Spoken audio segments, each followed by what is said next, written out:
দীর্ঘ প্রতীক্ষার অবসান ঘটিয়ে চূড়ান্ত পর্যালোচনার টেবিলে পৌঁছেছে বহুল আলোচিত নবম জাতীয় পে স্কেল। অর্থ ও পরিকল্পনা মন্ত্রণালয় সূত্রে জানা গেছে, সব ঠিক থাকলেই চলতি মাসের মধ্যেই সরকারি চাকরিজীবীদের নতুন এই বেতন কাঠামোর প্রস্তাব মন্ত্রিসভার বৈঠকে উঠতে যাচ্ছে। মন্ত্রিসভার অনুমোদনের পরই প্রজ্ঞাপন জারির পথ সুগম হবে, যদিও এটি বাস্তবায়নের সুনির্দিষ্ট তারিখ নিয়ে এখনও কোনো চূড়ান্ত সিদ্ধান্ত হয়নি।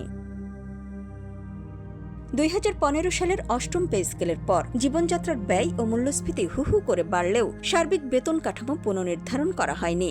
এমন পরিস্থিতিতে 2025 সালের জুলাইয়ে জমা পড়া কমিশন প্রতিবেদনে কর্মকর্তা কর্মচারীদের মূল বেতন 100 থেকে 140% পর্যন্ত বাড়ানোর সুপারিশ করা হয়। সর্বনিম্ন মূল বেতন 8,250 টাকা থেকে বাড়িয়ে 20,000 এবং সর্বোচ্চ মূল বেতন 78,000 থেকে 1,60,000 টাকা করার এই বিশাল প্রস্তাব পর্যালোচনায় বর্তমানে একটি বিশেষ কমিটি কাজ করছে।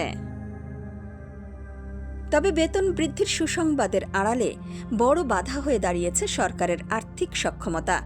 আকাশছোঁয়া সরকারি ব্যয় ও মূল্যস্ফীতির বৈশ্বিক চাপ বিবেচনায় আন্তর্জাতিক মুদ্রা তহবিল IMF পে স্কেল বাস্তবায়নে কিছুটা ধীরগতির পরামর্শ দিয়েছে।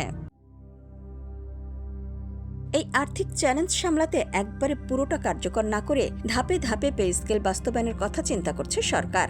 এখন মন্ত্রিসভার সিদ্ধান্তের দিকেই অধীর আগ্রহে তাকিয়ে আছেন লাখ লাখ সরকারি কর্মকর্তা কর্মচারী। ডেস্ক রিপোর্ট, সোনালী নিউজ।